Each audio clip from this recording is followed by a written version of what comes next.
Hi everybody, welcome to our second episode of Shakti Kula. Today we have a very special guest, Tara. Tara is a multidisciplinary dance artist from Portugal, and she has dedicated her life to dance since she's been to India, and she has been trained in Odissi and classical Indian dance. But we'll get to know her a little bit more, and we will welcome Tara. Just welcome, Tara. Namaskar. Namaskar. Thank you so much for having me. Thank you for accepting to be here. It's so exciting to connect with you once again after some time. Last time I believe we met in Portugal.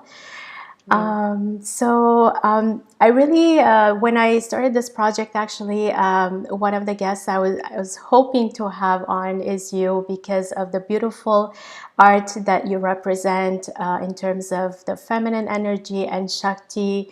And we will maybe talk a little bit more about what you do. But my first question would be is how you actually got into this, what inspired you, how, when, and were you young? So you can maybe just tell us a little bit about that. So I was in university and I met a friend who had just come from India after doing a yoga teacher training. And so she was so transformed by her. She spent 1 month in Kerala at the Shivananda ashram, and she just came with this amazing glow in her. And so I asked her to teach me yoga. And so I was practicing yoga with her for a while, and that evoked her experience, and learning yoga evoked in me a desire to come to India and learn yoga. And so when I finished my university and I worked for a while, for a year, and I saved money to then travel to India to pursue a yoga training. And that's how my journey to India began.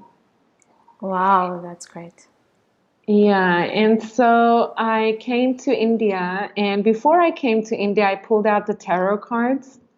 And they said, the cards told me like a forgotten dream is going to be brought back to you. It's going to be relived, like revived, a forgotten dream.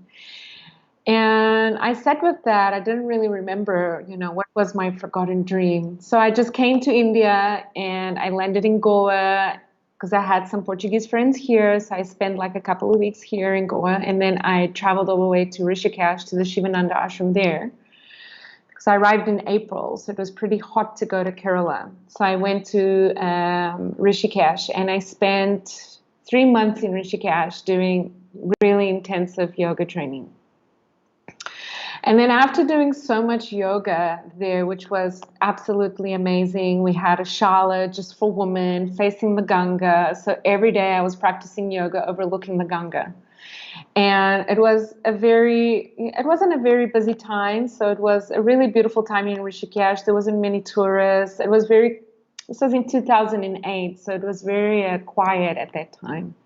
So it was really wonderful. And after that, after doing so much yoga, I just had this urge to dance. It's like, I just want to dance. I want to move my body. I want to like move. And so friends of mine suggested, oh, there is this dance teacher who was here in Rishikesh, and now he went all the way to Dharamsala. You should follow this teacher. And I'm like, all right. So then I went because my yoga training was done. So I went to Dharamsala because that was just kind of like the pathway all the tourists do, like Rishikesh, then Dharamsala, Dharamkot. So I went there, and the first class I saw was a Kathak dance. And every time I showed up for the class, the teacher was never there. So I was like, well, all right, this seems like interesting. And then while having dinner at some restaurant, I met a person who told me that he had a girlfriend studying Odissi at the school up on the mountain. And there was so many girls studying there, and I should go try it a class. So I went to visit the school and I saw the timetable. So then the next day I made my way to the dance class. And so when I arrived there, it was like packed with girls.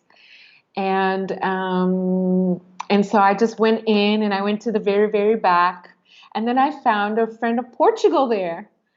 And I was like, what are you doing here? And she's like, what are you doing? And so this was like this instant connection. And then I did the class, like the very basic technique class. And I mean, I didn't understand anything of it. But what got me the most in that first class was the beginning of the class, because there was an altar in the class and the teacher made everyone sing a song, like a mantra to the deity, made everyone do a certain pranam, a dance pranam. Everyone offered flowers and incense.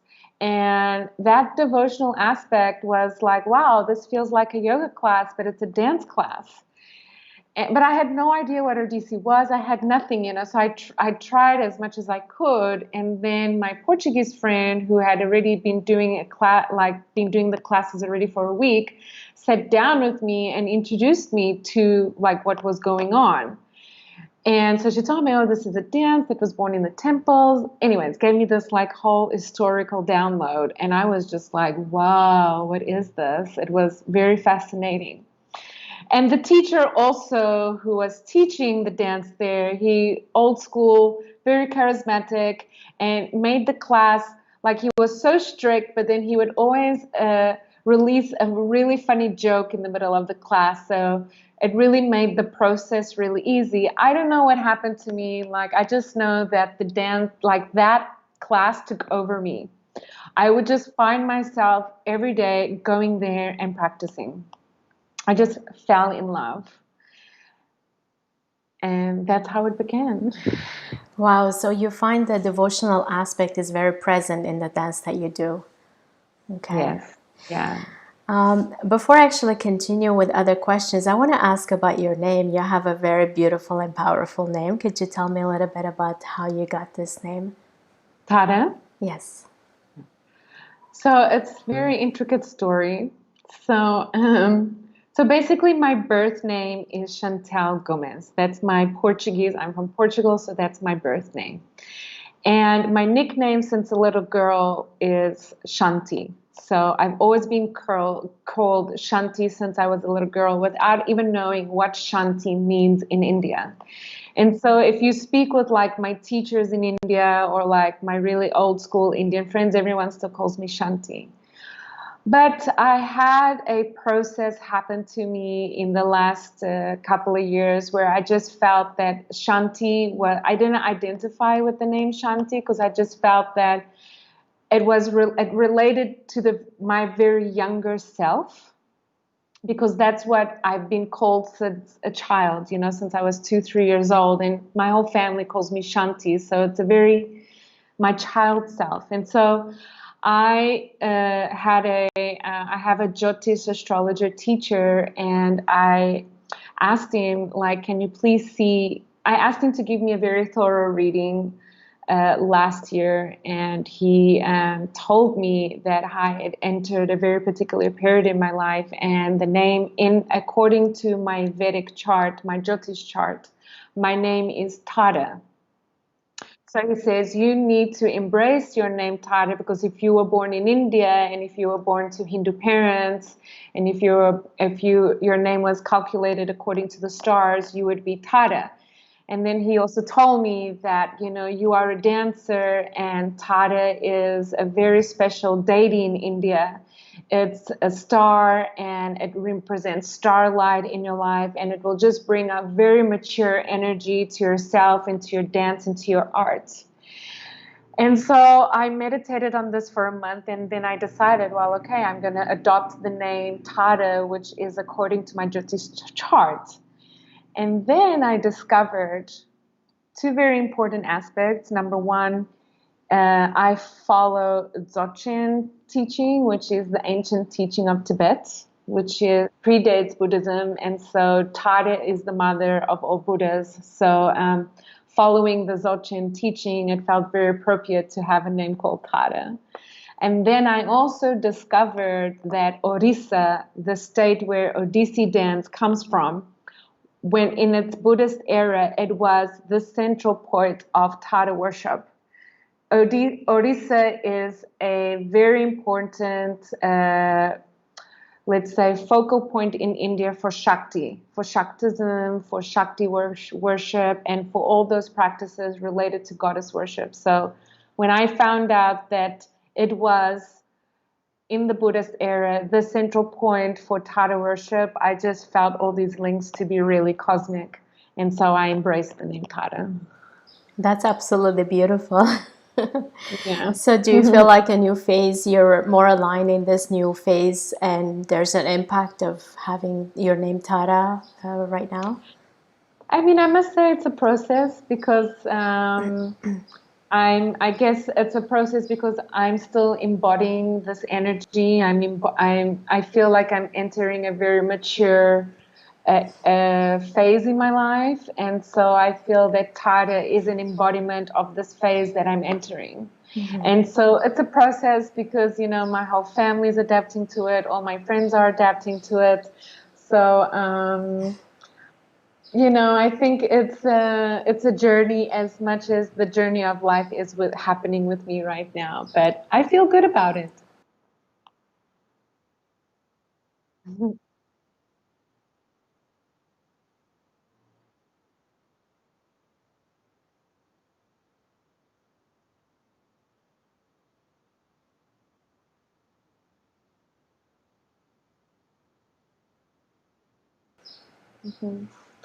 So one of the, main reasons I got into yoga was to find myself, you could say, right? So yoga was a pathway for me to find myself.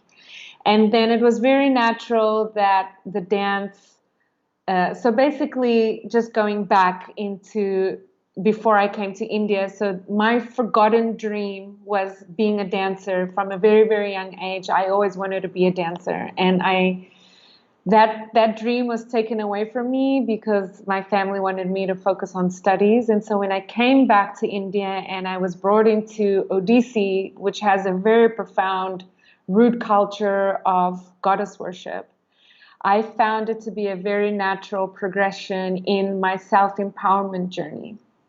And so when I started to study Odissi and the root culture of it being a woman adored as the embodiment of Shakti, the woman worshipped as the embodiment of Shakti, as the embodiment of Lakshmi.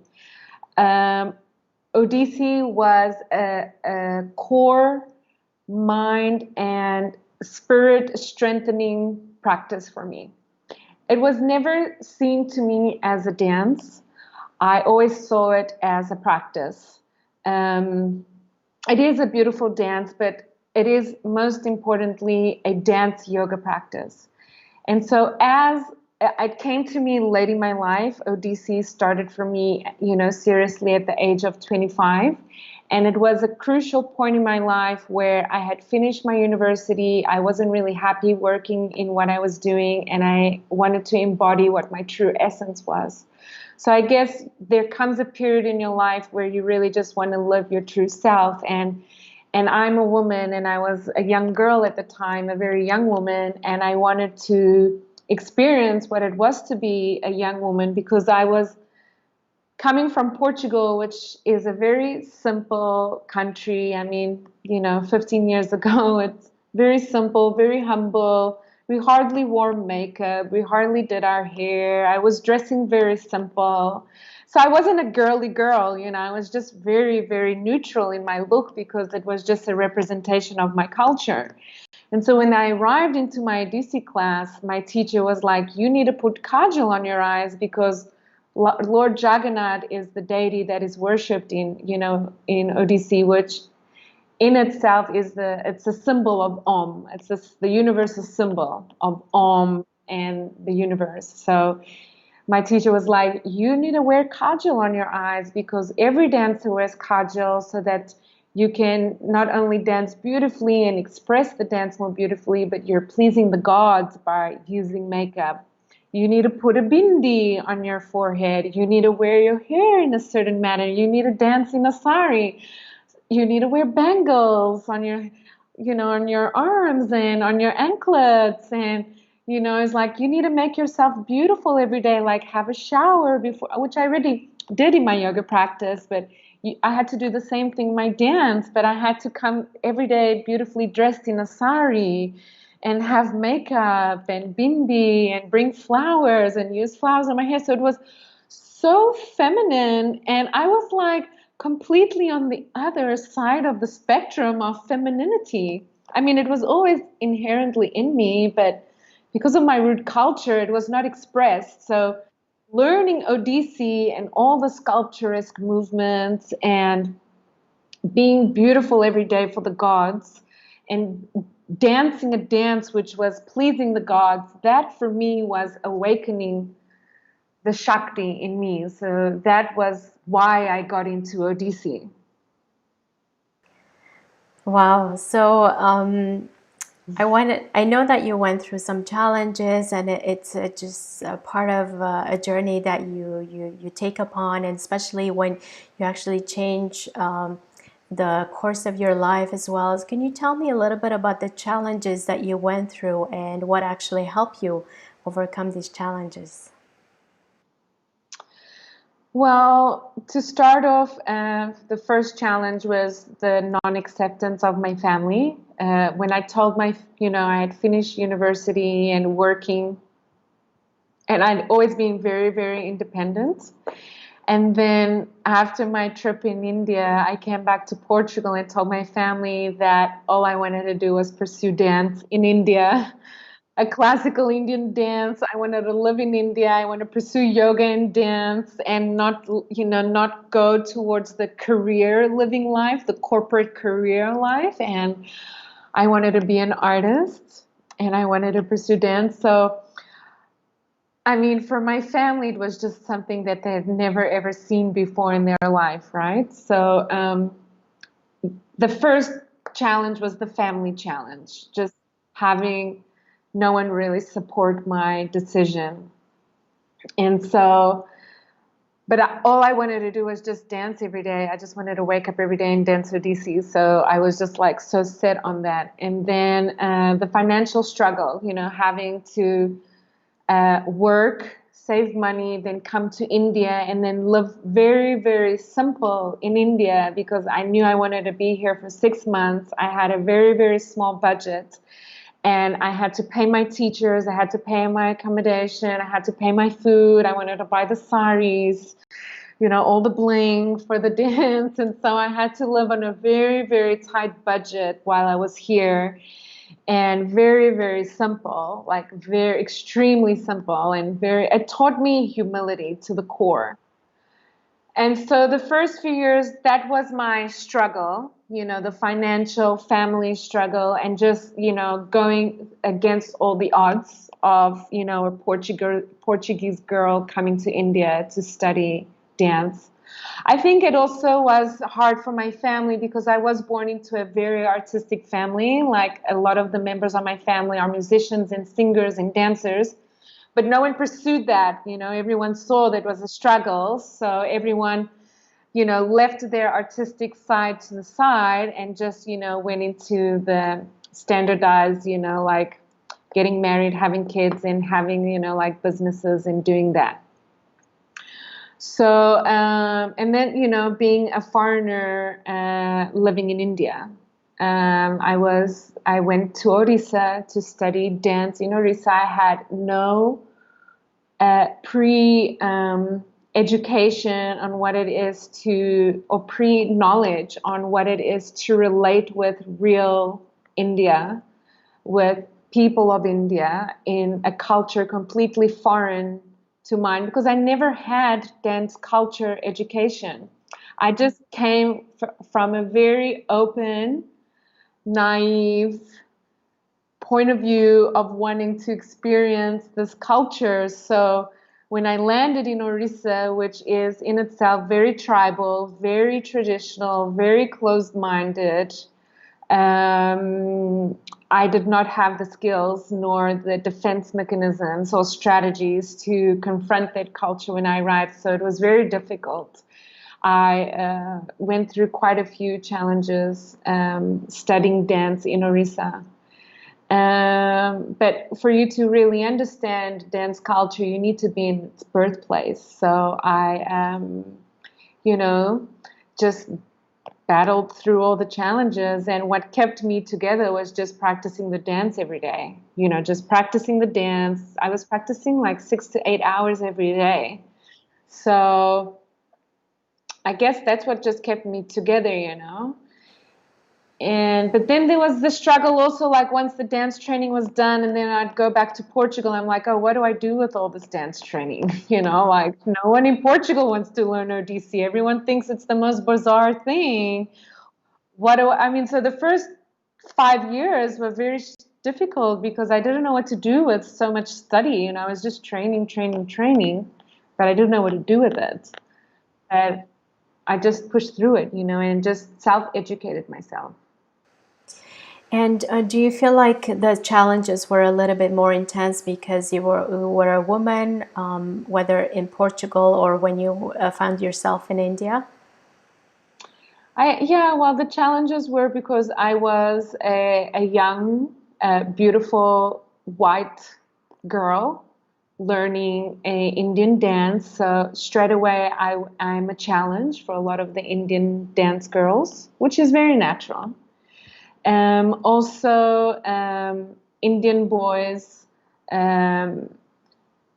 Like I was a very open person. Like I would speak with everyone. I would engage with everyone. I would be very friendly with everyone because that's just the nature of my being. And so sometimes my friendliness and openness and naiveness was interpreted in very wrong ways.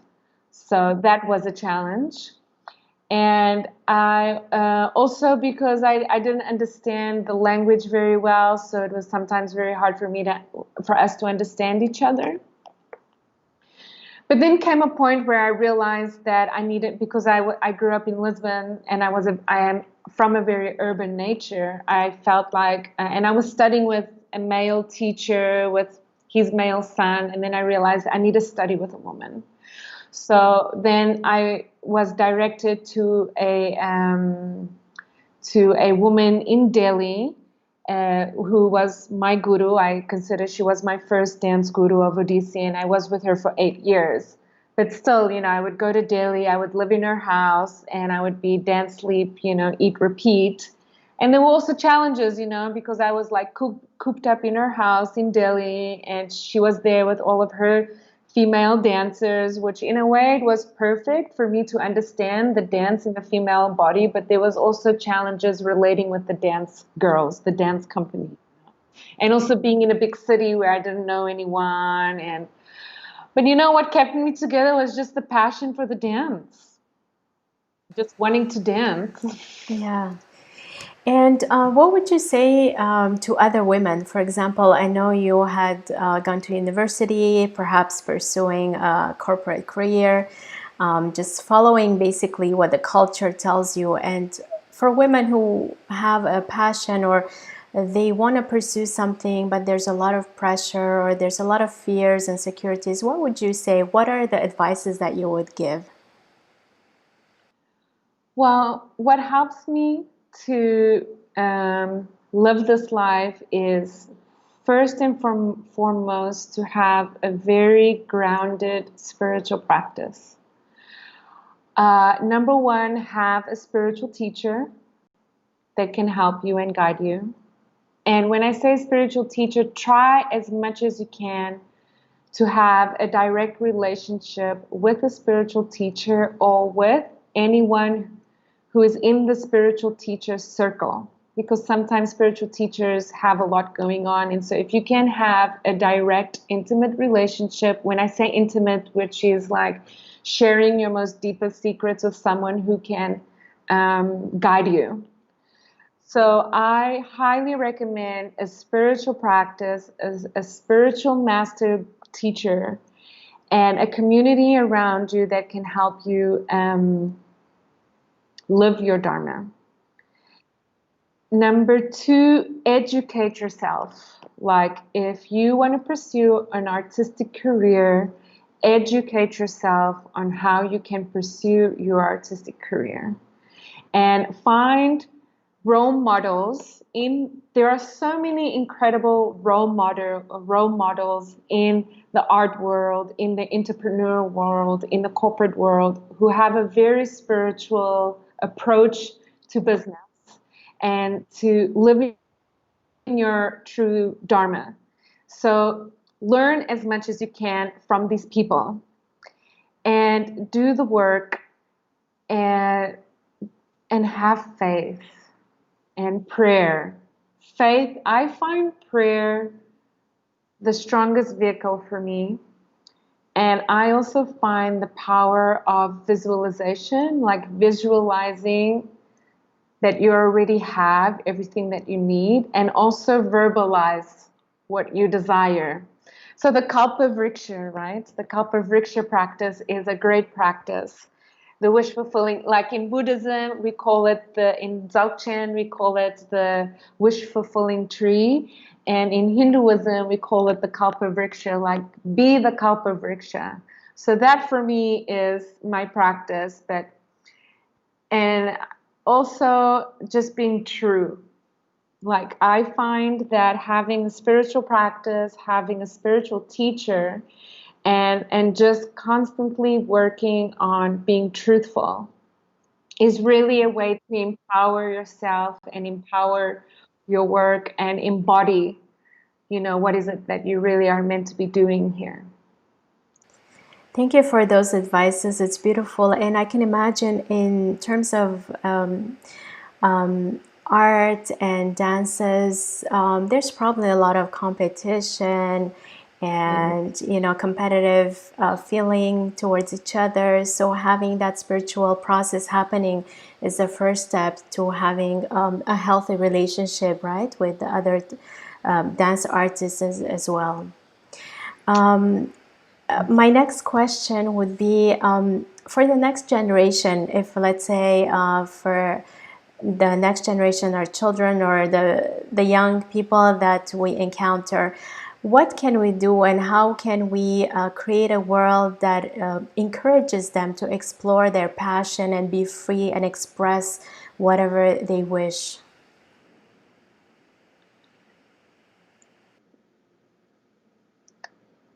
So based on my experience, what I feel art is really important for the young generation. I feel that try to culture, I mean, for the younger generation, if you have an inclination towards art, towards any kind of artistic expression, explore that. Either it's music or painting or singing or dancing or any creative expression, try it out, because by experimenting you are enabling that expression to come through. And I feel communication is key for the younger generation. Like I wish people had communicated, like given me the space and the empowerment for me to communicate and live what I really always wanted to do in my life. And so I feel that communication is crucial in these days, so that we can understand the younger generation and the generation can understand us. And one thing my guru told me the other day is like, it's important that we can be powerful role models for the younger generation. And so I really inspire or aspire to be a good role model, so that the younger generation can look at me and can see, like, if she's doing this, then I can also do it. And most important, if I come across younger generation, I always try in a soft, gentle language to empower them to be their true selves. So I think a lot of space needs to be given to the younger generation for them to express themselves, because there's so much competition and anxiety in the younger generation. They have to, especially with social media and all these expectations and all, the self-image that you have to live up to. So I think it's really important to give space and allowance and communication for them to express themselves. Thank you. Definitely. I think it's a completely different generation, and I think they say this each time as well. But in terms of technology, and there's maybe less possibility of expressing oneself and exploring arts. So thank you for your advice. And I know that you do teach as well. And I wanted to ask you, how do you feel it empowers, let's say, other women when they start learning? What empowers them in what way? Well, I feel for me, I'm just a facilitator. So, in a sense where I use myself as a role model, like when I share the dance in a classroom, I tell them this. When I share yoga, when I share classical Indian dance or Persian dance or belly dance, I always tell my students, like, this right here saved me. It saved me in so many situations in my life. You know, dance and yoga is medicine for me. And so that's how I introduce it to them. Like, allow the energy that is being evoked here to transform you and heal you or and empower you. And so, and I always, love to bring the intentional, devotional, prayerful aspect to the class. But I also like to bring playfulness in the class. And most importantly, because I teach a lot here in India and I have a lot of Indian students, and so I really feel that because I'm very devotional, but I'm also very quirky and funny and eccentric. And so when the girls see me, this like yogi, like someone who is, loves devotion, loves practice, but at the same time, in the middle of a class, I will play a Beyonce song and I will tell, okay, girls, now you have to improvise to Beyonce, and so I think it's so important to bring playfulness, in the middle of like something that is so serious. Or I think playfulness is a great vehicle to empower women to be their true selves, and most importantly, I think it's important to create a very safe environment.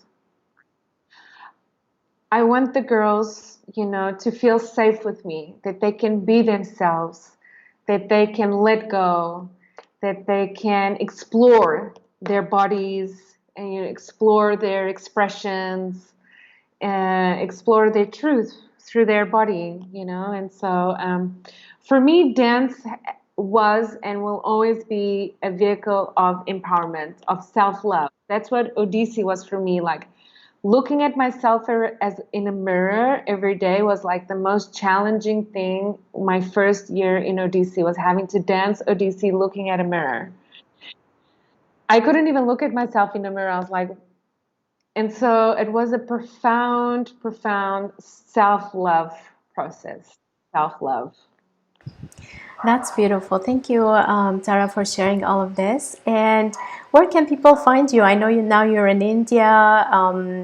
Is there anything online that you offer? Are you going back to Portugal soon? Can you tell me a little bit about what you're offering? Well, I'm now in India. I live in Goa. This is my home base. And I'm normally in Portugal during the summer, but it has been quite challenging to get a flight to Portugal right now. So I'm experiencing my first monsoon in India, and it's sometimes quite difficult to get a very solid internet connection in India. So what I have done is I record classes and I upload classes on my YouTube channel, and they are private. So whoever wants to access these recorded classes, they have to get in touch with me through or they can get in touch with me through Instagram or Facebook or through my email. Yeah, so I'm on Instagram and Facebook. I'm Tara Chantelle Gomez, which is my full name. And my email, we can write it down on the YouTube link. I think it'll be easy that way, but it's shantisacreddance@gmail.com. And I will, tentatively, I'm going to be offering a summer workshop. So the first phase will be dedicated to Indian fusion belly dance. Will be the first phase of the summer, which is the first part of August. And then the second phase of August, which will be the first week of September, I'm doing an Indian classical intensive where I have a lot of respectable gurus on board who will be giving very profound lectures on Indian dance culture. Wow, So that's all of that amazing. will be advertised next week, actually. Okay, so all of that will be planned in India. So everything is happening here in India because it doesn't seem like I'll be heading back to Portugal soon, maybe only in the end of August or September. So even if I go to Portugal, I will, adapt the timetable. But this is my plan right now. But people can follow me on social media to be updated with my summer courses. Okay, that's great. And we do have a link at the bottom of the video. So, and if there's any more information, we can actually add it as well. Okay. So it's been a delight. Thank you so much, Tara, for being here. And I Thank hope you it too. inspires others as well. And it's always inspiring to see someone really following their passion and to see how they're aligned with their dharma, let's say, in that way. So please, you can just check out Tara at her website, or you can find her on social media. And thank you once again, Tara. See you soon, I Thank hope. you so much for having me and inviting me to your program. I appreciate it, It's my Yada. pleasure. Thank Thank you. you. Thank you, everyone, for joining our second session episode of Shakti Kula. And I hope to see you soon. You can subscribe to my YouTube channel and you'll be notified for the next episode. See you. Take care.